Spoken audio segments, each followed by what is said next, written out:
ಸಾಯಿರಾಮ್. ಪ್ರೀತಿಯ ವಿದ್ಯಾರ್ಥಿಗಳೇ, ಶ್ರೀ ಸತ್ಯಸಾಯಿ ಲೋಕಸೇವಾ ಗುರುಕುಲಂಗೆ ಸ್ವಾಗತ. 10ನೇ ತರಗತಿ ರಾಜ್ಯಪಠ್ಯ ಸಮಾಜ ವಿಜ್ಞಾನ, ಭಾರತದ ಜಲ ಸಂಪನ್ಮೂಲಗಳು. ಅದರಲ್ಲಿ 2 ಭಾಗ ಮಾಡಿದ್ದೇವೆ. ಮೊದಲನೇ ಭಾಗ ಭಾರತದ ನದಿಗಳು ಮತ್ತು ನೀರಾವರಿ ಅನ್ನೋದ್ರ ಬಗ್ಗೆ ನಾವಿಲ್ಲಿ ತಿಳ್ಕೊತಾ ಹೋಗಬೇಕು.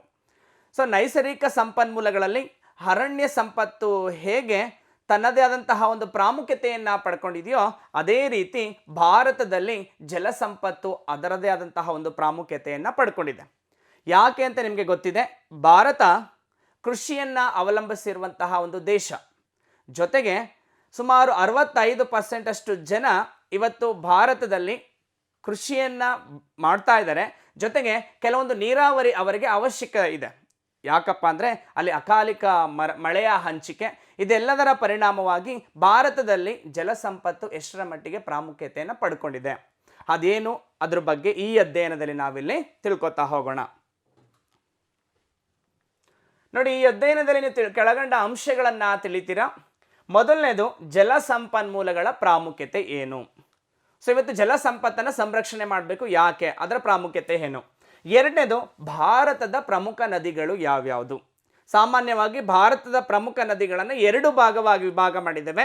ಒಂದು ಉತ್ತರ ಭಾರತದ ನದಿಗಳು, ಮತ್ತೊಂದು ದಕ್ಷಿಣ ಭಾರತದ ನದಿಗಳು. ಅದು ಯಾವ್ಯಾವುದು, ಆ ನದಿಗಳ ಮೂಲ ಉಗಮ ಸ್ಥಾನ ಯಾವುದು, ಅದರಿಂದ ಭಾರತಕ್ಕೆ ಆ ಪ್ರತಿಯೊಂದು ನದಿಯು ಯಾವ ರೀತಿಯಾದಂತಹ ಒಂದು ಅನುಕೂಲವನ್ನು ಮಾಡಿಕೊಟ್ಟಿದೆ ಅನ್ನೋದ್ರ ಬಗ್ಗೆ ನಾವಿಲ್ಲಿ ತಿಳಿತಾ ಹೋಗ್ತೇವೆ. ಇನ್ನು ಮತ್ತೊಂದು ಪ್ರಮುಖವಾದಂಥದ್ದು ನೀರಾವರಿ. ನೀರಾವರಿ ಅಂದ್ರೆ ಏನು, ಅದರ ಅರ್ಥವನ್ನು ತಿಳ್ಕೊತೇವೆ. ಭಾರತಕ್ಕೆ ಇವತ್ತು ನೀರಾವರಿಯ ಅವಶ್ಯಕತೆ ಇದೆ, ಅದು ಯಾಕೆ ಅನ್ನೋದ್ರ ಬಗ್ಗೆನೂ ಇಲ್ಲಿ ತಿಳ್ಕೊತಾ ಹೋಗೋಣ. ನೀರಾವರಿಯ ವಿಧಗಳು ಮತ್ತು ಹಂಚಿಕೆ. ಏನು ನೀರಾವರಿಯಲ್ಲಿ ಯಾವ್ಯಾವ ರೀತಿಯ ವಿಧಗಳಿವೆ, ಸೊ ಅದು ಎಲ್ಲೆಲ್ಲಿ ಯಾವ್ಯಾವ ರೀತಿಯಾದಂತಹ ಹಂಚಿಕೆ ಆಗಿದೆ ಅನ್ನೋದ್ರ ಬಗ್ಗೆನೂ ಕೂಡ ನಾವು ತಿಳ್ಕೊತಾ ಹೋಗಬೇಕು. ಇನ್ನು ಮತ್ತೊಂದು ಪ್ರಮುಖವಾದಂಥದ್ದು ವಿವಿಧೋದ್ದೇಶ ನೀರಾವರಿ ಯೋಜನೆಗಳು. ಅದು ಹೇಳ್ತಾ ಇರೋ ಹಾಗೆ ವಿವಿಧ ಉದ್ದೇಶಗಳಿಗೋಸ್ಕರ ಇರುವಂತಹ ಯೋಜನೆಗಳೇ ವಿವಿಧೋದ್ದೇಶ ನದಿ ಕಣಿವೆ ಯೋಜನೆಗಳು ಅಂತ ಕರಿತೇವೆ. ಅದರಿಂದ ಭಾರತದಲ್ಲಿ ಯಾವ್ಯಾವ ರೀತಿಯಾದಂತಹ ಅನುಕೂಲ ಆಗ್ತಾ ಇದೆ ಅನ್ನೋದ್ರ ಬಗ್ಗೆ ನಾವಿಲ್ಲಿ ತಿಳ್ಕೊತಾ ಹೋಗ್ತೇವೆ. ಮೊದಲನೇದಾಗಿ ಜಲಸಂಪನ್ಮೂಲಗಳ ಪ್ರಾಮುಖ್ಯತೆ, ಭಾರತದ ಪ್ರಮುಖ ನದಿಗಳು, ನೀರಾವರಿಯ ಅರ್ಥ ಮತ್ತು ಭಾರತಕ್ಕೆ ನೀರಾವರಿಯ ಅವಶ್ಯಕತೆಯ ಬಗ್ಗೆ ನಾವಿಲ್ಲಿ ನೋಡ್ತಾ ಹೋಗೋಣ. ಪ್ರಾಮುಖ್ಯತೆ. ನೀರು ಅತ್ಯಮೂಲ್ಯ ನೈಸರ್ಗಿಕ ಸಂಪನ್ಮೂಲಗಳಲ್ಲಿ ಒಂದು. ನಿಮಗೆ ಗೊತ್ತಿದೆ, ಪ್ರಕೃತಿದತ್ತವಾಗಿ ಸಿಗುವಂತಹ ನೀರು ನಮ್ಮ ನೈಸರ್ಗಿಕ ಸಂಪತ್ತೇನಿದೆ ಅದರಲ್ಲಿ ಒಂದು ಪ್ರಮುಖವಾದಂತಹ ಒಂದು ಅಂಶ. ನೀರಿಲ್ಲದೆ ಸುಸ್ಥಿರ ಜೀವನ ಸಾಧ್ಯವಿಲ್ಲ. ನಾವು ನೀರಿಲ್ಲದಂತೆ ಬದುಕೋಕೆ ಸಾಧ್ಯನಾ? ಸಾಧ್ಯ ಇಲ್ಲ. ಯಾಕಂದರೆ ಪ್ರತಿಯೊಂದು ಕೆಲಸಕ್ಕೂ ಕೂಡ ನಮ್ಮ ದಿನನಿತ್ಯದ ಕೆಲಸಗಳಿಗೆ ನೀರು ನಮಗೆ ಅತ್ಯಂತ ಅಮೂಲ್ಯವಾದಂತಹ ಒಂದು ಸಂಪತ್ತು. ನೋಡಿ, ಅದಕ್ಕೆ ಕೊಟ್ಟಿದ್ದಾರೆ ಅಲ್ಲಿ, ಮಾನವನಿಗೆ ನೀರು ಏನೇನಿಗೆ ಬೇಕು. ನೋಡಿ, ಮಾನವನಿಗೆ ಕುಡಿಯಲು ಬೇಕು, ಅಡಿಗೆ ಮಾಡಲು, ಸ್ವಚ್ಛತೆ ಮಾಡಲು, ವ್ಯವಸಾಯ ಮಾಡಲು, ವಿದ್ಯುತ್ ಶಕ್ತಿ ತಯಾರಿಕೆಗೆ, ಕೈಗಾರಿಕೆಗಳಿಗೆ, ನೌಕಾಯಾನಕ್ಕೆ, ಮೀನುಗಾರಿಕೆ ಮೊದಲ ಉದ್ದೇಶಗಳಿಗೆ ಇವತ್ತು ನೀರನ್ನು ನಾವು ಬಳಸ್ತಾ ಹೋಗ್ತಾ ಇದ್ದೇವೆ. ಇದೆಲ್ಲವೂ ಕೂಡ ನೀರಿನಿಂದ ಆಗುವಂಥದ್ದು. ಅದರಿಂದ ಭಾರತದಲ್ಲಿ ಜಲ ಸಂಪತ್ತು ಅದರದೇ ಆದಂತಹ ಪ್ರಾಮುಖ್ಯತೆಯನ್ನು ಪಡ್ಕೊಂಡಿದೆ. ಭಾರತದಲ್ಲಿ ಪ್ರಮುಖ ನದಿಗಳು ಯಾವ್ಯಾವುದು ಹಾಗಾದ್ರೆ ನೋಡಿ, ಭಾರತದಲ್ಲಿ ಅನೇಕ ನದಿ ಜಾಲಗಳಿವೆ. ಸೊ ಅವು ದೇಶದ ನೈಸರ್ಗಿಕ ಸಂಪನ್ಮೂಲಗಳು ಹೌದು. ಹೌದಲ್ಲ, ಭಾರತದಲ್ಲಿ ಹಲವಾರು ವಿಧದ ನದಿಗಳನ್ನು ನೋಡ್ತೇವೆ. ಅವು ದೇಶದ ಸಂಪನ್ಮೂಲಗಳು ಕೂಡ ಹೌದು. ಈ ನದಿಗಳ ನೀರನ್ನು ನಾವೇನಿಗೆ ಬಳಸ್ತಾ ಇದ್ದೀವಿ ಅಂದರೆ, ಒಂದು ನೀರಾವರಿಗೆ ಬಳಸ್ತಾ ಇದ್ದೀವಿ, ಮತ್ತೊಂದು ಜಲವಿದ್ಯುತ್ ತಯಾರಿಕೆಗೆ ಬಳಸ್ತಾ ಇದ್ದೀವಿ, ಒಳನಾಡಿನ ಜಲ ಸಾರಿಗೆಗೆ ಬಳಸ್ತಾ ಇದ್ದೀವಿ, ಮೀನುಗಾರಿಕೆಗೆ ಬಳಸ್ತಾ ಇದ್ದೀವಿ, ಮನರಂಜನೆ ಮತ್ತು ಮೊದಲಾದಂತಹ ಉದ್ದೇಶಗಳಿಗೋಸ್ಕರ ಇವತ್ತು ಭಾರತದ ನದಿ ವ್ಯವಸ್ಥೆಯನ್ನು ನಾವು ಬಳಸ್ತಾ ಇರೋದನ್ನು ನಾವು ನೋಡ್ಬೋದು. ಹಾಗಾದರೆ ಅದರ ಒಂದು ವಿಧಗಳು ಯಾವುದು ಭಾರತದ ಪ್ರಮುಖ ನದಿಗಳು ಅಂತ ನೋಡ್ತಾ ಹೋದರೆ, ನೋಡಿ, ಭಾರತದ ನದಿಗಳನ್ನು 2 ಪ್ರಮುಖ ವಿಭಾಗಗಳಾಗಿ ವಿಂಗಡಿಸಲಾಗಿದೆ. ಸೊ ಅದು ಯಾವುದಪ್ಪ ಅಂದರೆ, ಮೊದಲನೇದು ಉತ್ತರ ಭಾರತದ ನದಿಗಳು, ಎರಡನೆಯದು ದಕ್ಷಿಣ ಭಾರತದ ನದಿಗಳು. ನಿಮಗೆ ಭಾರತದ ಒಂದು ನದಿ ವ್ಯವಸ್ಥೆಯ ಚಿತ್ರಣವನ್ನು ಕಾಣ್ತಾ ಇದೆ. ಉತ್ತರ ಭಾರತದ ನದಿಗಳು ಸಾಮಾನ್ಯವಾಗಿ ಉಗಮವಾಗುವಂತಹ ಸ್ಥಳ ಹಿಮಾಲಯ ಪರ್ವತಗಳಲ್ಲಿ. ಸೊ ಆ ಉತ್ತರ ಭಾರತದ ಪ್ರಮುಖ ನದಿಗಳು ಯಾವ್ಯಾವುದು ಅನ್ನೋದ್ರ ಬಗ್ಗೆ ನಾವಿಲ್ಲಿ ನೋಡ್ತಾ ಹೋಗೋಣ. ನೋಡಿ, ಉತ್ತರ ಭಾರತದ ನದಿಗಳು, ಇವುಗಳನ್ನು ತುಂಬ ಪ್ರಮುಖವಾದಂಥ ಅಂಶ ನೀವು ಗಮನಿಸಬೇಕು. ಇವುಗಳನ್ನು ಹಿಮಾಲಯದ ನದಿಗಳು ಎಂತಲೂ ಕರೆಯಲಾಗುವುದು. ಯಾಕೆ ನೋಡಿ ಹೇಳೋಣ. ಸೊ ಇವು ಹಿಮಾಲಯ ಪರ್ವತದಲ್ಲೇ ಉಗಮ ಆಗುತ್ತೆ, ಜೊತೆಗೆ ವರ್ಷ ಪೂರ್ತಿ ತುಂಬಿ ಹರಿಯುವಂತಹ ನದಿಗಳು. ಹೇಗೆ? ಸೊ ಮಳೆಗಾಲದಲ್ಲಿ ಮಳೆ ನೀರಿನಿಂದ ಹರಿದ್ರೆ, ಬೇಸಿಗೆ ಕಾಲದಲ್ಲಿ ಮತ್ತು ಚಳಿಗಾಲದಲ್ಲಿ ಹಿಮ ಕರಗಿದ ಒಂದು ಅಂಶದಿಂದ ಇಲ್ಲಿ ಹರಿತವೆ. ಅದಕ್ಕೆ ಉತ್ತರ ಭಾರತದ ನದಿಗಳು ಸಂಪೂರ್ಣವಾಗಿ ವರ್ಷ ಪೂರ್ತಿ ತುಂಬಿ ಹರಿಯುವಂತಹ ನದಿಗಳು ಅಂತ ನಾವು ಕರಿತೇವೆ. ಹಾಗಾದರೆ ಆ ಉತ್ತರ ಭಾರತದ ನದಿಗಳು ಯಾವ್ಯಾವುದು ನೋಡಿ. ಮೊದಲನೇದು ಇಂಡಸ್ ಅಂತ ಕರಿತೇವೆ, ಸಿಂಧೂ ನದಿ. ಎರಡನೇದು ಗಂಗಾ ನದಿ. ಮೂರನೇದು ಬ್ರಹ್ಮಪುತ್ರ ನದಿ. ಉತ್ತರ ಭಾರತದ ಪ್ರಮುಖ ನದಿಗಳಿವು. ಒಂದು ಸಿಂಧೂ ನದಿ, ಗಂಗಾ ನದಿ, ಮತ್ತೊಂದು ಬ್ರಹ್ಮಪುತ್ರ ನದಿ. ಇವು ಮೂರೂ ಕೂಡ ಉತ್ತರ ಭಾರತದ ಪ್ರಮುಖ ನದಿಗಳು. ಹಾಗಾದರೆ ಸಿಂಧೂ ನದಿ ಎಲ್ಲಿ ಉಗಮ ಆಗುತ್ತೆ, ಅದು ಯಾವ ದಿಕ್ಕಿನಲ್ಲಿ ಉಗಮ ಹೊಂದಿ ಯಾವ ಭಾಗಕ್ಕೆ ಅದು ಹೆಚ್ಚು ಅನುಕೂಲವನ್ನು ಮಾಡಿಕೊಡುತ್ತೆ, ಆದರೆ ಗಂಗಾ ನದಿಯ ಒಂದು ಪ್ರಾಮುಖ್ಯತೆ ಏನು, ಅದೇ ರೀತಿ ಬ್ರಹ್ಮಪುತ್ರ ನದಿಯ ಪ್ರಾಮುಖ್ಯತೆ ಏನು ಅನ್ನೋದನ್ನು ನಾವಿಲ್ಲಿ ನೋಡ್ತಾ ಹೋಗೋಣ. ನೋಡಿ, ಮೊದಲನೇದು ಸಿಂಧೂ ನದಿ. ಇದರ ಉಗಮ ಕೈಲಾಸ ಪರ್ವತ, ಟಿಬೆಟ್. ನೋಡಿ, ನಿಮ್ಗೆ ಕಾಣ್ತಾ ಇದೆ ಚಿತ್ರ. ಕೈಲಾಸ ಪರ್ವತ ಇಲ್ಲಿ ಬರುವಂಥದ್ದು, ಇದು ಟಿಬೆಟ್. ಈ ಭಾಗದ ಮುಖಾಂತರ ಇದು ಉಗಮ ಹೊಂದುತ್ತೆ. ಇದರ ಉದ್ದ 2897 ಕಿಲೋಮೀಟರ್. ಭಾರತದಲ್ಲಿ ಇದು ಹರಿಯುವಂತಹ ಪ್ರಮಾಣ ಕೇವಲ 709 ಕಿಲೋಮೀಟರ್. ಅರ್ಥ ಆಗ್ತಿದೆಯಲ್ಲ? ಸೊ ಇದರ ಹೆಚ್ಚಿನ ಭಾಗ ಹಾಗಾದ್ರೆ ಯಾವ ದೇಶಕ್ಕೆ ಅನುಕೂಲ ಆಗ್ತಾ ಇದೆ ನೋಡಿ, ಪಾಕಿಸ್ತಾನಕ್ಕೆ ಹೆಚ್ಚಿನ ಭಾಗ ಇದು ಅನುಕೂಲವನ್ನು ಮಾಡಿಕೊಡ್ತಾ ಇದೆ. ಇದರ ಪ್ರಮುಖ ಉಪನದಿಗಳು ಯಾವ್ಯಾವುದು ನೋಡಿ, ಚೀಲಂ, ಜೀನಾಬ್, ಬಿಯಾಸ್, ರಾವಿ ಮತ್ತು ಸಟ್ಲೇಜ್. ಈ 5 ಉಪನದಿಗಳು ಸಿಂಧೂ ನದಿಯ ಪ್ರಮುಖ ಉಪನದಿಗಳು ಅಂತ ನಾವು ಕರಿತೇವೆ. ಸೊ ನೀವು ನೋಡ್ಕೋಬೇಕು ಅಲ್ಲಿ ಭೂಪಟದಲ್ಲಿ, ಸಿಂಧೂ ನದಿ ಉಗಮವಾಗುವಂತಹ ಸ್ಥಳ ಟಿಬೆಟ್ನ ಅದು ಕೈಲಾಸ ಪರ್ವತ. ಅದು ಯಾವುದ್ರ ಮುಖಾಂತರ ಹರಿಯುತ್ತೆ ಅಂದರೆ, ಅದು ಉತ್ತರಕ್ಕೆ ಹೋಗಿ ವಾಯುವ್ಯ ಭಾಗಕ್ಕೆ ತಿರುಗಿ ನಂತರ ಪಶ್ಚಿಮ ಭಾಗಕ್ಕೆ ತಿರುಗಿ ಕೊನೆಗೆ ಅದು ಎಲ್ಲಿ ಜಾಯಿನ್ ಆಗುತ್ತೆ ನೋಡಿ, ಅರಬ್ಬಿ ಸಮುದ್ರವನ್ನು ಸೇರ್ಕೊಳ್ಳೋದನ್ನು ನೋಡ್ತೇವೆ. ಆದರೆ ಇದು ಬಹುತೇಕ ಪಾಕಿಸ್ತಾನದಲ್ಲಿ ಹರಿಯೋದ್ರಿಂದ, ಆ 5 ಉಪನದಿಗಳು ಪಾಕಿಸ್ತಾನ ಜೊತೆ ಸೇರ್ಪಡೆಯಾಗೋದ್ರಿಂದ ಭಾರತದಲ್ಲಿ ಕೇವಲ ಇದರ ಹರಿಯುವಂತಹ ಪ್ರಮಾಣ 709 ಕಿಲೋಮೀಟರ್. ನೋಡಿ, ಸಿಂಧೂ ನದಿ ಆರಂಭದಲ್ಲಿ ಹೇಗೆ ಉಗಮ ಆಗುತ್ತೆ ಒಂದ್ಸಲ ಮ್ಯಾಪಲ್ಲಿ ತೋರಿಸಿದ್ದೇನೆ. ಅದೇ ಒಂದು ಅಂಕಿ ಅಂಶಗಳ ಒಂದು ಅಕ್ಷರದಲ್ಲಿ ನೋಡ್ತಾ ಹೋದರೆ, ಸಿಂಧೂ ನದಿಯ ಹರಿವು ಆರಂಭದಲ್ಲಿ ವಾಯುವ್ಯದ ಕಡೆಗೆ ತಿರುಗಿ, ವಾಯುವ್ಯ ಅಂದರೆ ನಿಮಗೆ ದಿಕ್ಕುಗಳ ಪರಿಚಯ ಗೊತ್ತಿರಬೇಕಿಲ್ಲಿ. ವಾಯುವ್ಯ ಅಂದರೆ ಪಾಕಿಸ್ತಾನ ಇದೆಯಲ್ಲ, ಆ ಭಾಗದ ಕಡೆಗೆ ತಿರುಗಿ ಅನಂತರ ದಕ್ಷಿಣಕ್ಕೆ, ದಕ್ಷಿಣ ಅಂತಂತಂದರೆ ಅರಬ್ಬಿ ಸಮುದ್ರ ಇದೆಯಲ್ಲ, ಅರಬ್ಬಿ ಸಮುದ್ರದ ಕಡೆಗೆ ತಿರುಗಿ, ಇದು ತುಂಬ ಪ್ರಮುಖವಾದಂಥ ಅಂಶ, ಕರಾಚಿಯ ಬಳಿ, ಗುಜರಾತ್ ಇದೆಯಲ್ಲ ಆ ಭಾಗ, ಕರಾಚಿಯ ಬಳಿ ಅದು ಅರಬ್ಬಿ ಸಮುದ್ರವನ್ನು ಸೇರ್ಕೊಳ್ಳುತ್ತೆ. ಸೊ ಅನಂತರ ಅದು ನೈಋತ್ಯಕ್ಕೆ ತಿರುಗಿ ಅದು ಪಾಕಿಸ್ತಾನವನ್ನು ಪ್ರವೇಶ ಮಾಡೋದನ್ನು ನೋಡ್ಬೋದು. ಒಟ್ಟಾರೆ ಇದರ ಉಪಯೋಗ ಪಾಕಿಸ್ತಾನಕ್ಕೆ ಹೆಚ್ಚಿದೆ. ನೆಕ್ಸ್ಟ್, ಭಾರತದ ಪ್ರಮುಖವಾದಂತಹ ನದಿ ಗಂಗಾ ನದಿ. ಭಾರತದ ಉದ್ದವಾದ ನದಿ ಇದು. ಇದರ ಒಟ್ಟು ಉದ್ದ 2525 ಕಿಲೋಮೀಟರ್. ಗಂಗಾ ನದಿ ಸಿಂಧೂ ನದಿಗೆ ಹೋಲಿಸ್ಕೊಂಡ್ರೆ ಉದ್ದ ಇದು ಕಡಿಮೆ, ಆದರೂ ಇದು ಭಾರತದ ಉದ್ದವಾದ ನದಿ ಅಂತ ಕರೆದಿದ್ದೇವೆ. ಯಾಕೆ ನಿಮಗೆ ಗೊತ್ತಿದೆ. ಯಾಕಪ್ಪ ಅಂದರೆ ಅದರ ಉಪಯೋಗ, ಸಿಂಧೂ ನದಿಯ ಉಪಯೋಗ ಭಾರತಕ್ಕಿಂತ ಪಾಕಿಸ್ತಾನಕ್ಕೆ ಹೆಚ್ಚಿರೋದ್ರಿಂದ ಇದನ್ನು ಅಂದರೆ ಗಂಗಾ ನದಿಯನ್ನು ನಾವು ಭಾರತದ ಅತಿ ಉದ್ದವಾದ ನದಿ ಅಂತ ಕರೆದಿದ್ದೇವೆ. ಇದರ ಉಗಮ ಸ್ಥಳ ಗಂಗೋತ್ರಿ. ಇದರ ಪ್ರಮುಖ ಉಪನದಿಗಳು ಯಮುನಾ. ಯಮುನಾ ಅತೀ ಉದ್ದವಾದಂತಹ ಉಪನದಿ. ಸೊ ಘಾಗರ್, ಗಡಕ್, ರಾಮಗಂಗಾ, ಗೋಮತಿ, ಶಾರದಾ, ಸೋನೆ ಮತ್ತು ಕೋಸಿ ಗಂಗಾ ನದಿಯ ಪ್ರಮುಖವಾದಂತಹ ಉಪನದಿಗಳು.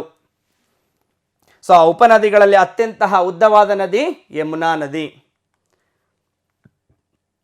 ನೋಡಿ, ಇದರ ಹರಿವು ಹೇಗಿರುತ್ತೆ. ಗಂಗಾ ನದಿಯ ಹರಿವು ಆರಂಭದಲ್ಲಿ ದಕ್ಷಿಣದಲ್ಲಿ ಹರಿಯುತ್ತಾ ನಂತರ ಆಗ್ನೇಯಕ್ಕೆ ಹರಿಯುತ್ತಾ ಅದು ಬಾಂಗ್ಲಾದೇಶವನ್ನು ಪ್ರವೇಶಿಸುತ್ತೆ. ಬಾಂಗ್ಲಾದೇಶಕ್ಕೆ ಹೋದ್ಮೇಲೆ ಅದು ಬ್ರಹ್ಮಪುತ್ರ ನದಿಯನ್ನು ಸೇರ್ಕೊಳ್ಳುತ್ತೆ.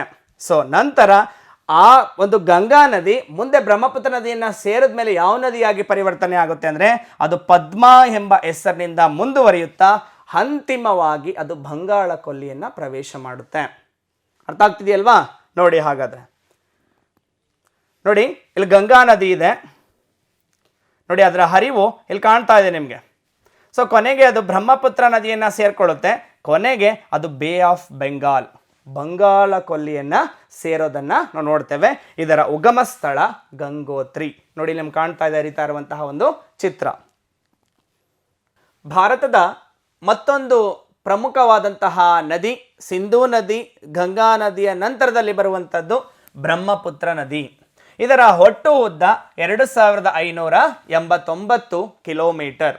ಇದರ ಉಗಮ ಸ್ಥಳ ಎಲ್ಲಪ್ಪ ನೋಡಿ, ಚಮ್ ಹೆಂಗ್ ಡಂಗ್.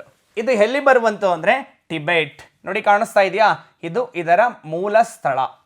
ಬ್ರಹ್ಮಪುತ್ರ ನದಿ ಉಗಮವಾಗುವಂಥ ಸ್ಥಳ ಚಮ್ ಹೆಂಗ್ ಡಂಗ್ ಎನ್ನೋ ಪ್ರದೇಶದಲ್ಲಿ ಇದು ಉಗಮವಾಗುತ್ತೆ. ಅದು ಮಾನಸ ಸರೋವರದಲ್ಲಿ ಇದು ಉಗಮವನ್ನು ಹೊಂದುವಂಥದ್ದು. ನೋಡಿ ನಿಮಗೆ ಕಾಣಿಸ್ತಾ ಇದೆ, ಬ್ರಹ್ಮಪುತ್ರ ನದಿ ಹರಿದು ಅದು ಈಶಾನ್ಯಕ್ಕೆ ಹೋಗಿ ನಂತರ ದಕ್ಷಿಣಕ್ಕೆ ತಿರುಗಿ ನಂತರದಲ್ಲಿ ಏನು ಮಾಡುತ್ತೆ, ಅದು ಅರುಣಾಚಲ ಪ್ರದೇಶದ ಒಂದು ಕಿರಿದಾದ ಕಂದರಿನ ಮುಖಾಂತರ ಅದು ಗಂಗಾ ನದಿಯನ್ನು ಸೇರಿಕೊಳ್ಳುತ್ತೆ. ಕೊನೆಗೆ ಮುಂದೆ ಅದು ಎಲ್ಲಿ ಸೇರುತ್ತೆ, ಬಂಗಾಳ ಕೊಲ್ಲಿಯನ್ನು ಸೇರೋದನ್ನು ನಾವಲ್ಲಿ ನೋಡ್ಬೋದು. ನೋಡಿ ಇದು ನಿಮ್ಗೆ ತಿಳಿದಿರಲಿ, ನಿಮ್ಗೆ ಗೊತ್ತಿರಲಿ, ಇದು ಬ್ರಹ್ಮಪುತ್ರ ನದಿಯನ್ನು ಟಿಬೆಟ್ನಲ್ಲಿ ಸಾಂಗ್ಫೋ, ನೋಡಿ ಸಾಂಗ್ಫೋ ಎಂತಲೂ ಮತ್ತು ಬಾಂಗ್ಲಾದೇಶದಲ್ಲಿ ಯಮುನಾ ಎಂದು ಕರೆಯುತ್ತಾರೆ. ಈ ನದಿಯು ಪ್ರಪಂಚದಲ್ಲೇ ದೊಡ್ಡದಾದಂತಹ ಒಂದು ನದಿ ನಿರ್ಮಿತ ಮುಜಲಿ ಎಂಬ ಒಂದು ದ್ವೀಪವನ್ನು ಇದು ಈ ಭಾಗದಲ್ಲಿ ನಿರ್ಮಾಣ ಮಾಡಿದೆ. ಸೊ ಇದು ಪ್ರಪಂಚದಲ್ಲೇ ಪ್ರಮುಖವಾದಂತಹ ದ್ವೀಪ ಮುಜಲಿ ಅನ್ನೋ ಒಂದು ದ್ವೀಪವನ್ನು ಇದು ನಿರ್ಮಾಣ ಮಾಡಿದೆ ಅಂತ ನಾವಲ್ಲಿ ಹೇಳ್ಬೋದು.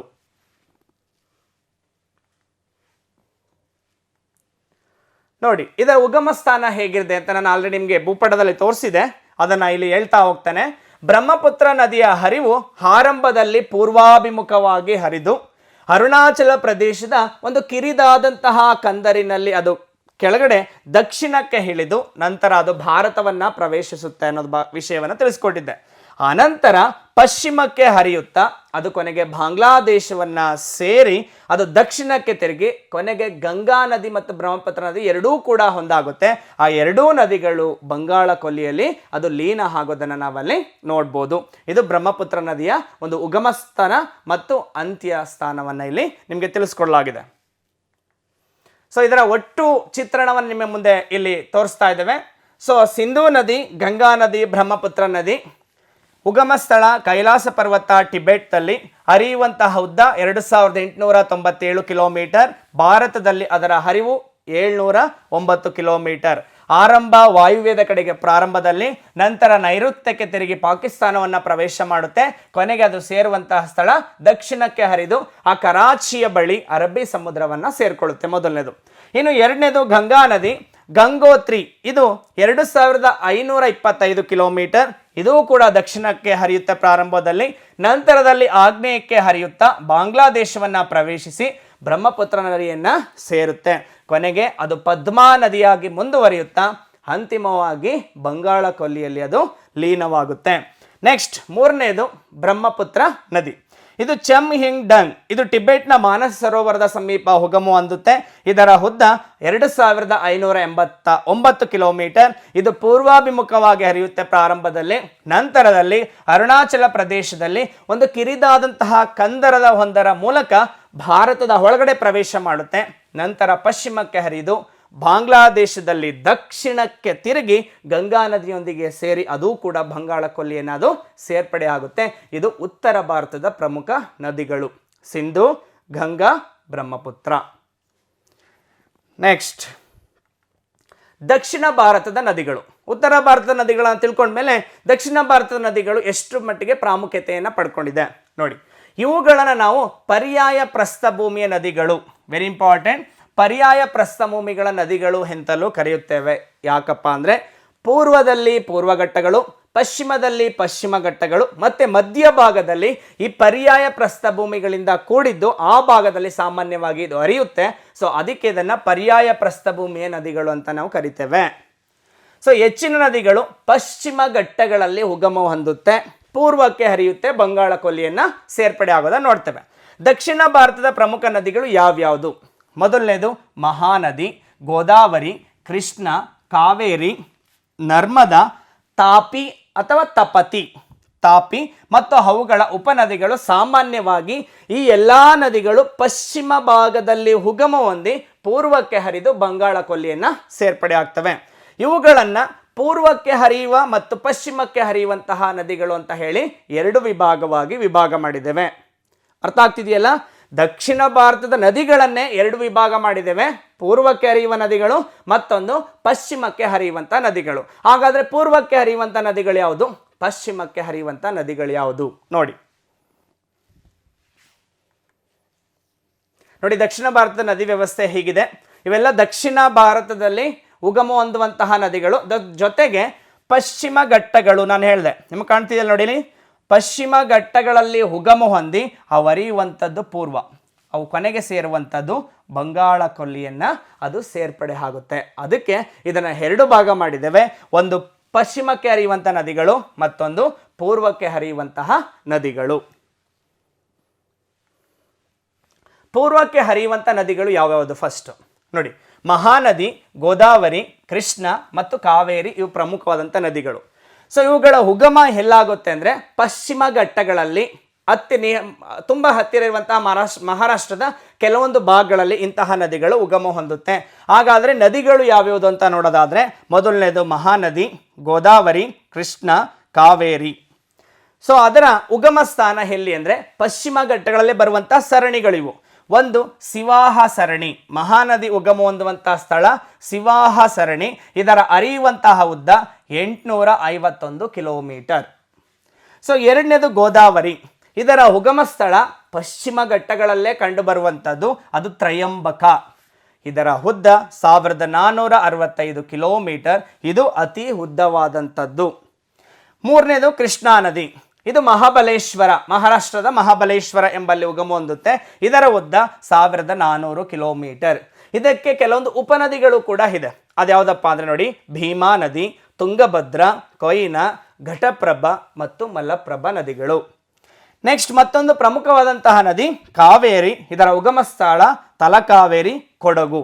ಸೊ ಹೇಮಾವತಿ ಇದರ ಪ್ರಮುಖವಾದಂತಹ ಉಪನದಿಗಳು ಹೇಮಾವತಿ, ಶಿಂಷಾ, ಕಬಿನಿ, ಹರ್ಕಾವತಿ, ಲಕ್ಷ್ಮಣ ತೀರ್ಥ, ಸುವರ್ಣಾವತಿ, ಭವಾನಿ ಇದರ ಪ್ರಮುಖವಾದಂತಹ ಉಪನದಿಗಳು. ಸೊ ಎಲ್ಲ ನದಿಗಳು ಪೂರ್ವಕ್ಕೆ ಹರಿದು ಬಂಗಾಳ ಕೊಲ್ಲಿಯನ್ನು ಸೇರುತ್ತವೆ. ಆದರೆ ಇದರ ಉಗಮ ಸ್ಥಳ ಪಶ್ಚಿಮ ಘಟ್ಟಗಳಲ್ಲಿ ಇದರ ಉಗಮವನ್ನು ಹೊಂದುತ್ತೆ. ಹಾಗಾದರೆ ಪಶ್ಚಿಮಕ್ಕೆ ಹರಿಯುವಂಥ ನದಿಗಳು, ಎರಡು ನದಿಗಳು ಪಶ್ಚಿಮಕ್ಕೆ ಹರಿಯುವಂಥದ್ದು ಅಂದರೆ ಇದು ಪಶ್ಚಿಮ ಘಟ್ಟಗಳಲ್ಲೇ ಉಗಮ ಹೊಂದಿ ಪಶ್ಚಿಮ ಭಾಗಕ್ಕೆ ಹರಿದು ಅರಬ್ಬಿ ಸಮುದ್ರವನ್ನು ಸೇರುವಂಥದ್ದು. ಅವೆರಡು ನದಿಗಳು ನರ್ಮದಾ ಮತ್ತು ತಾಪಿ ಎರಡು ನದಿಗಳು ಹರಿಯುವಂಥದ್ದು.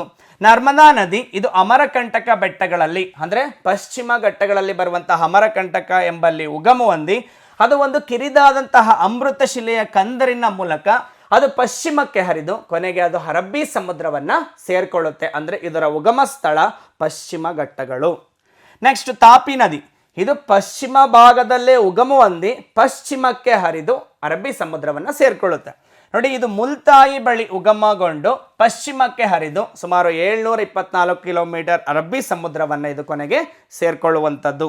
ಇತರ ಚಿಕ್ಕ ಪುಟ್ಟ ನದಿಗಳು ಸಹ ಪಶ್ಚಿಮಕ್ಕೆ ಹರಿಯುತ್ತವೆ. ಅವುಗಳಲ್ಲಿ ಸಬರ್ಮತಿ, ಮಾಂಡೋವಿ, ಜುವಾರಿ, ಬೇಡ್ತಿ, ಶರಾವತಿ, ಕಾಳಿ ಮತ್ತು ನೇತ್ರಾವತಿ ಮತ್ತು ಪೆರಿಯರ್ ಇಲ್ಲಿನ ಪ್ರಮುಖವಾಗಿ ಪಶ್ಚಿಮ ಭಾಗದಲ್ಲಿ ಉಗಮ ಹೊಂದಿ ಪಶ್ಚಿಮದಲ್ಲೇ ಹರಿದು ಅವು ಅರಬ್ಬಿ ಸಮುದ್ರವನ್ನು ಸೇರುವಂಥ ಪ್ರಮುಖ ನದಿಗಳು. ನೆಕ್ಸ್ಟ್ ಇದಿಷ್ಟು ಭಾರತದ ಪ್ರಮುಖ ನದಿಗಳು, ಉತ್ತರ ಭಾರತದ ನದಿಗಳು ಮತ್ತೊಂದು ದಕ್ಷಿಣ ಭಾರತದ ನದಿಗಳು. ಮುಂದುವರಿದ ಭಾಗ ನೀರಾವರಿ. ಭಾರತದಲ್ಲಿ ನೀರಾವರಿಯ ಪ್ರಾಮುಖ್ಯತೆ ಏನು, ಇದು ನಾವು ತಿಳ್ಕೊಳ್ಳೇಬೇಕು. ಯಾಕೆ ಅಂತ ಮೊದಲೇ ಹೇಳಿದೆ, ಭಾರತ ಒಂದು ಕೃಷಿಯನ್ನು ಅವಲಂಬಿಸಿದಂತಹ ದೇಶ. ಸೊ ಇಲ್ಲಿ ಒಂದು ನೀರಾವರಿಯ ಪ್ರಾಮುಖ್ಯತೆ ಏನು ಅನ್ನೋದನ್ನು ನೋಡ್ತಾ ಹೋದರೆ ಇದರ ಅರ್ಥ ಏನು, ನೀರಾವರಿ ಅಂದರೆ ಏನು. ಸಾಮಾನ್ಯವಾಗಿ ನಾವು ಜನರಲ್ ಆಗಿ ನೀರಾವರಿ ಅಂದರೆ ನಮಗೆ ಅರ್ಥ ಗೊತ್ತಿರಲ್ಲ, ಆದರೆ ಭೂಗೋಳಶಾಸ್ತ್ರದಲ್ಲಿ ಅದಕ್ಕೆ ಆದಂತಹ ಅರ್ಥವನ್ನು ಕಲ್ಪಿಸಿಕೊಳ್ಳಲಾಗಿದೆ. ಸೊ ಕೃಷಿ ಉದ್ದೇಶಕ್ಕೆ ಕೃತಕವಾಗಿ ನೀರು ಪೂರೈಕೆ ಮಾಡುವುದನ್ನು ನೀರಾವರಿ ಎಂದು ಕರೆಯಲಾಗುತ್ತದೆ. ಅರ್ಥ ಗೊತ್ತಾಯ್ತಲ್ಲ? ಕೃಷಿ ಉದ್ದೇಶಕ್ಕೆ, ಬೇರೆ ಬೇರೆ ಉದ್ದೇಶಕ್ಕೂ ಕೂಡ ಬಳಸ್ಬೋದು, ಆದರೆ ಪರ್ಟಿಕ್ಯುಲರ್ ಆಗಿ ಕೃಷಿ ಉದ್ದೇಶಕ್ಕೆ ಕೃತಕವಾಗಿ ನೀರು ಪೂರೈಕೆ ಮಾಡೋದನ್ನು ನಾವೇನಂತ ಕರಿತೇವೆ, ನೀರಾವರಿ ಅಂತ ಕರಿತೇವೆ. ಅಂದರೆ ನದಿಗಳು, ಜಲಾಶಯ, ಕೆರೆ ಮತ್ತು ಅಂತರ್ಜಲ ಮೂಲಗಳಿಂದ ಕೃಷಿ ಭೂಮಿಗೆ ನೀರು ಸರಬರಾಜು ಮಾಡಲಾಗ್ತಾ ಇದೆ. ಹೌದಲ್ಲ. ಇವತ್ತು ಕೃಷಿಯನ್ನು ಮಾಡಬೇಕಾದ್ರೆ ರೈತರು ಯಾವ್ಯಾವ ಮೂಲಗಳಿಂದ ನೀರನ್ನು ತಗೊಳ್ತಾರೆ ಅನ್ನೋದನ್ನು ನಾವು ಸಾಮಾನ್ಯವಾಗಿ ನೋಡೇ ಇರ್ತೇವೆ. ನೋಡಿ ಅಲ್ಲಿ ನೀರಿನ ಒಂದು ವಿಭಾಗವನ್ನು ಭಾರತದಲ್ಲಿ ನೀರಾವರಿ ಬಳಕೆ ಯಾವ್ಯಾವ ರೀತಿ ಆಗ್ತಾ ಇದೆ. ಸೊ ಭಾರತದಲ್ಲಿ ನೀರಾವರಿ ವ್ಯವಸ್ಥೆಯನ್ನು ಸುಮಾರು ವಿಧಗಳಾಗಿ ವಿಭಾಗ ಮಾಡಿದರೆ ಅವು ಯಾವ್ಯಾವುದು ಅನ್ನೋದಾಗಿ ನಾವಿಲ್ಲಿ ನೋಡ್ತಾ ಹೋಗೋಣ. ನೀರಾವರಿಯ ಅವಶ್ಯಕತೆ ಏನಿದೆ ಭಾರತದಲ್ಲಿ ನೋಡಿ. ಭಾರತವು ಕೃಷಿ ಪ್ರಧಾನ ದೇಶ. ನಾನು ಮೊದಲೇ ಹೇಳಿದಾಗೆ ಸುಮಾರು 65% ಅಷ್ಟು ಜನ ಏನಾಗಿದ್ದಾರೆ ಇವತ್ತು ಆ ಒಂದು ಕೃಷಿಯನ್ನ ಅವಲಂಬನೆ ಆಗಿದ್ದಾರೆ. ಸೊ ಅದರಿಂದ ಕೃಷಿಗೆ ಅವಶ್ಯಕವಾದಷ್ಟು ಹಾಗೂ ನಿರಂತರವಾದ ನೀರಿನ ಸರಬರಾಜು ಅತ್ಯಂತ ಅಗತ್ಯ. ಎರಡನೇದು, ಭಾರತದ ಕೃಷಿಯು ಬಹುಮುಖ್ಯವಾಗಿ ಮಾನ್ಸೂನ್ ಮಳೆಯನ್ನಾಧರಿಸಿದೆ. ಹೌದಲ್ಲ, ನೈಋತ್ಯ ಮಾನ್ಸೂನ್ ಮಳೆಯನ್ನಾಧರಿಸಿದೆ. ಅಂದರೆ ಸಕಾಲಕ್ಕೆ ಮಳೆ ಬರದೇ ಇದ್ದಂತಹ ಸಂದರ್ಭದಲ್ಲಿ ಈ ನೀರಾವರಿ ವ್ಯವಸ್ಥೆಯಿಂದ ಬೆಳೆಗಳನ್ನು ಬೆಳೆಯೋಕೆ ಸಾಧ್ಯ. ಆದರೆ ಮಳೆಯ ಹಂಚಿಕೆಯು ಋತುಕಾಲಿಕ, ಅಕಾಲಿಕ ಮತ್ತು ಅಸಮಾನತೆಯಿಂದ ಕೂಡಿದೆ. ಅಂದರೆ ನಮಗೆ ಯಾವಾಗ ಬೆಳೆಗಳನ್ನು ಬೆಳಿಬೇಕೋ ಆ ಸಂದರ್ಭದಲ್ಲಿ ಮಳೆ ಬರ್ದೇ ಬರ್ಬೋದು. ಸೊ ಅಂಥ ಸಂದರ್ಭದಲ್ಲಿ ಈ ಒಂದು ನೀರಾವರಿ ಅವಶ್ಯಕತೆ ತುಂಬ ಇದೆ. ಇನ್ನು ಕೆಲವು ಬೆಳೆಗಳಿಗೆ ಹೆಚ್ಚಿನ ಪ್ರಮಾಣದ ಹಾಗೂ ನಿರಂತರವಾದ ನೀರಿನ ಪೂರೈಕೆ ಅಗತ್ಯ. ಹೀಗಾಗಿ ಭಾರತಕ್ಕೆ ನೀರಾವರಿ ಸೌಲಭ್ಯ ಬೇಕು. ಕೆಲವೊಂದು ಬೆಳೆಗಳಿಗೆ ಉದಾಹರಣೆಗೆ ಭತ್ತ, ಉದಾಹರಣೆಗೆ ಕಬ್ಬು, ಈ ಬೆಳೆಗಳಿಗೆ ಸಾಕಷ್ಟು ನೀರು ಬೇಕು. ಇಂತಹ ಬೆಳೆಗಳನ್ನು ಬೆಳಿಬೇಕಾದ್ರೆ ನೀರಾವರಿ ತುಂಬ ಇಲ್ಲಿ ಅವಶ್ಯಕವಾಗಿದೆ. ಸೊ ನೋಡಿ, ನೀರಾವರಿಯ ವಿಧಗಳು ಯಾವ್ಯಾವುದು? ಪ್ರಮುಖವಾಗಿ ರೈತರು ತಮ್ಮ ಜಮೀನಿಗೆ ನೀರನ್ನು ಯಾವ ಮೂಲಗಳಿಂದ ನೀರನ್ನು ತಗೋತಾರೆ ನೋಡಿ. ಪ್ರಮುಖವಾಗಿ ಮೊದಲನೇದು ಬಾವಿ ನೀರಾವರಿ. ನೋಡಿ ಕಾಣ್ತಿದೆಯಲ್ಲ, ಬಾವಿ ನೀರಾವರಿ. ಎರಡನೇದು ಕಾಲುವೆ ನೀರಾವರಿ. ನೋಡಿ ಚಿತ್ರದಲ್ಲಿ ನಿಮಗೆ ಕಾಣ್ತಾ ಇದೆ ಕಾಲುವೆ ನೀರಾವರಿ. ಮೂರನೇದು ಕೆರೆ ನೀರಾವರಿ ನೋಡಿ. ನಾಲ್ಕನೇದು ಇತ್ತೀಚೆಗೆ ಪರಿಚಯ ಆದಂಥದ್ದು ಇದು ಹನಿ ನೀರಾವರಿ, ಮತ್ತೊಂದು ಸಿಂಪಡಣಾ ನೀರಾವರಿ ಅಂತೇಳಿ. ಹನಿ ನೀರಾವರಿ ಮತ್ತು ಸಿಂಪಡಣಾ ನೀರಾವರಿ ಅಂತೇಳಿ ಇಷ್ಟು ವಿಧಗಳನ್ನಾಗಿ ನೀರಾವರಿಯಲ್ಲಿ ವಿಧಗಳನ್ನು ನಾವು ಬಳಸ್ತಾ ಇದ್ದೀವಿ. ಮೊದಲನೇದು ಬಾವಿ ನೀರಾವರಿ, ಕಾಲುವೆ ನೀರಾವರಿ, ಕೆರೆ ನೀರಾವರಿ, ಸಿಂಪಡಣಾ ನೀರಾವರಿ ಅಥವಾ ಹನಿ ನೀರಾವರಿ ಅಥವಾ ತುಂತುರು ನೀರಾವರಿ ಅಂತಲೂ ಕೂಡ ನಾವಲ್ಲಿ ಕರಿತೇವೆ. ಹಾಗಾದರೆ ಒಂದೊಂದಾಗಿ ತಿಳ್ಕೊತಾ ಹೋಗೋಣ ನಾವು. ಮೊದಲನೇದು ಬಾವಿ ನೀರಾವರಿ. ನಮಗೆ ಚಿತ್ರದಲ್ಲೂ ಕೂಡ ಇದೆ. ಅಂದರೆ ಇಂದಿನ ಕಾಲದಲ್ಲಿ ಏನಪ್ಪ ಮಾಡ್ತಾ ಇದ್ರು ಅಂದರೆ, ಈ ಯಾವುದೇ ರೀತಿಯಾದಂತಹ ಯಂತ್ರಗಳ ಸೌಲಭ್ಯ ಇಲ್ಲದಂತಹ ಸಂದರ್ಭದಲ್ಲಿ ಆ ಒಂದು ಜಾನುವಾರುಗಳು ಅಥವಾ ಹಸುಗಳ ಮುಖಾಂತರ ಬಾವಿಯಿಂದ ನೀರನ್ನು ಮೇಲೆ ತಂದು ಕೃಷಿ ಭೂಮಿಗೆ ನೀರನ್ನು ಕೊಡ್ತಾ ಇದ್ರು ಅವರು. ಸೊ ಇದು ಭಾರತದ ಅತಿ ಪ್ರಮುಖವಾದಂತಹ ನೀರಾವರಿಯ ಒಂದು ವಿಧಾನ. ದೇಶದ ಒಟ್ಟು ನೀರಾವರಿ ಕ್ಷೇತ್ರದಲ್ಲಿ 70.7% ಭಾಗವು ಬಾವಿ ನೀರಾವರಿನ ಸೌಕರ್ಯವನ್ನು ಇದು ಹೊಂದಿದೆ. ಯಾಕಪ್ಪ ಇದನ್ನೇ ಅಡಾಪ್ಟ್ ಮಾಡ್ಕೊಂಡಿದ್ದಾರೆ ಜನ ಅಂತ ಹೇಳೋದಾದ್ರೆ, ಇದಕ್ಕೆ ವೆಚ್ಚ ಕಡಿಮೆ ಹಾಗೂ ಕಡಿಮೆ ಮಳೆಯಾಗುವಂಥ ಪ್ರದೇಶದಲ್ಲಿ ಇದು ಹೆಚ್ಚು ಒಂದು ಉಪಯೋಗವನ್ನು ಪಡ್ಕೊಳ್ಳೋದನ್ನು ನಾವಲ್ಲಿ ನೋಡ್ಬೋದು. ಬಾವಿ ನೀರಾವರಿ ಇದು ನೋಡಿ, ಹೆಚ್ಚಿನ ತಂತ್ರಜ್ಞಾನ ಬೇಕಾಗಿಲ್ಲ. ಇದು ಸಣ್ಣ ರೈತರಿಗೆ ಲಭ್ಯ ಸಾಕಷ್ಟು. ಈಗ 1 ಎಕರೆ ಜಮೀನಿರುವಂಥವ್ರು, 2 ಎಕರೆ ಜಮೀನಿರುವಂಥವ್ರು, ಇಂಥವರಿಗೆ ಇದು ಸಾಕಷ್ಟು ಸೌಲಭ್ಯವನ್ನು ತಂದುಕೊಡುತ್ತೆ. ಇದು ಎಲ್ಲೆಲ್ಲಿ ಬಾವಿ ನೀರಾವರಿ ನಾವು ಹಾಕ್ಬೋದು ಅಂದರೆ, ಉದಾಹರಣೆಗೆ ಗಂಗಾ ನದಿ ಬಯಲಿನ ಪ್ರದೇಶಗಳಾದಂತಹ ಪಂಜಾಬ್, ಹರಿಯಾಣ, ಉತ್ತರ ಪ್ರದೇಶ, ಬಿಹಾರ ಮತ್ತು ಪಶ್ಚಿಮ ರಾಜ್ಯಗಳಲ್ಲಿ ಇದು ವ್ಯಾಪಕವಾಗಿ ರೂಢಿಯಲ್ಲಿದೆ.